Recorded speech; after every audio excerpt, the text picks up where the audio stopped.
అదే RTV app వార్తల్ని క్షణాల్లో చదివే అవకాశం ఉంటుంది. ఒక న్యూస్ పేపర్, ఒక టెలివిజన్ ఛానల్ మీ చేతుల్లో ఎప్పుడు ఉంటాయి.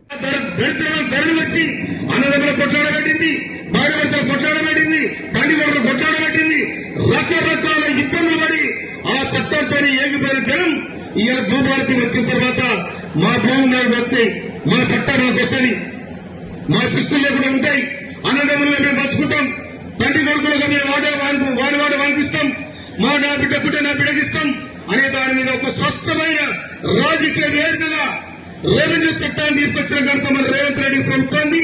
మన ముఖ్యమంత్రి గారు రేవంత్ రెడ్డి గారు వారు కర్ణాటకలో అయితే అమలవుతున్న భూ చట్టం ఏ విధంగా ఉందో ఆ విధంగా ఇక్కడ ఉన్న రెవెన్యూని నిపుణులందరూ కూడా గొడవట్టి గౌరవనీయులు మన పొంగులేటి శ్రీనివాసరెడ్డి గారు, తదితర మంత్రివర్గ అందరూ కూడా మన జిల్లాకు సంబంధించిన గౌరవనీయులు ఉత్తమ్ కుమార్ రెడ్డి గారు, వెంకరెడ్డి గారు, కోటి వెంకరెడ్డి గారు అందరూ కూడా కమిటీలో ఉండి ఈ భూభార చట్టాన్ని తీసుకొచ్చి ఈ రైతాంగం మధ్యన ఈ తెలంగాణ 4 కోట్ల ప్రజల మధ్యన పెట్టింది. కాబట్టి రేపటి నుండి మే 1 నుంచి మండలంకు ఊరు కూడా తీసుకొని దీన్ని పైలట్ ప్రాజెక్టు తీసుకొని ఒక ఊరు ఒక మండలం అయిన తర్వాత ఇది సక్సెస్ అయితే మొత్తం రాష్ట్రంలో ఉండబడిన 600 చిల్లర మండలాలను కూడా మొత్తం 33 జిల్లాలు 32 జిల్లాల్లో ఈ కార్యక్రమం జరుగుతుందని కూడా మనం చేస్తా ఉన్నాం.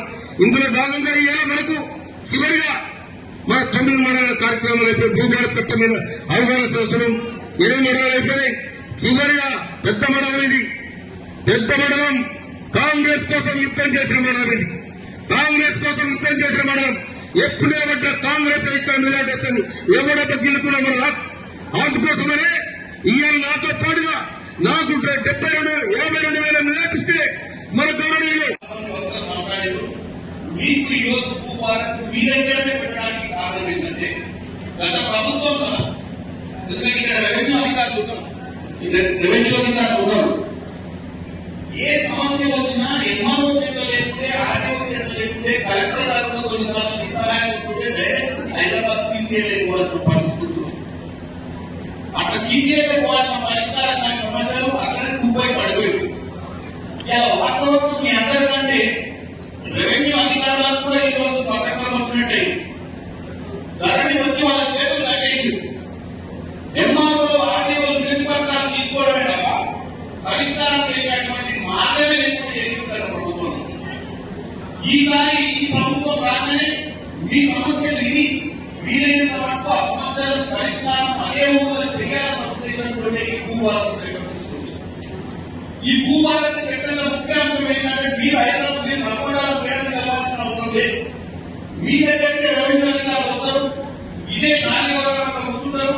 మీకు సమస్య పరిష్కారం చేసే దిశనే లేకపోతే చేసే కాదు. ధరణి నుంచి మనం భూభారత తెచ్చిందే సమస్య పరిష్కారం చేయడం.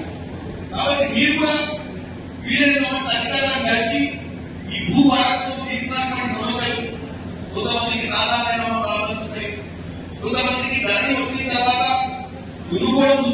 భూమి ఉందని ఆ ఆన్లైన్ పేరుపై పాస్బుక్ రాలేదు. ఇట్లాంటి సమస్యలు ఉన్నాయి. ఈ సమస్యలు అధికారులుగా పెద్ద సమస్యలు ఆ సమస్యల మీద పేరు కూడా చిన్న ప్రజెంటేషన్ ఇచ్చారు.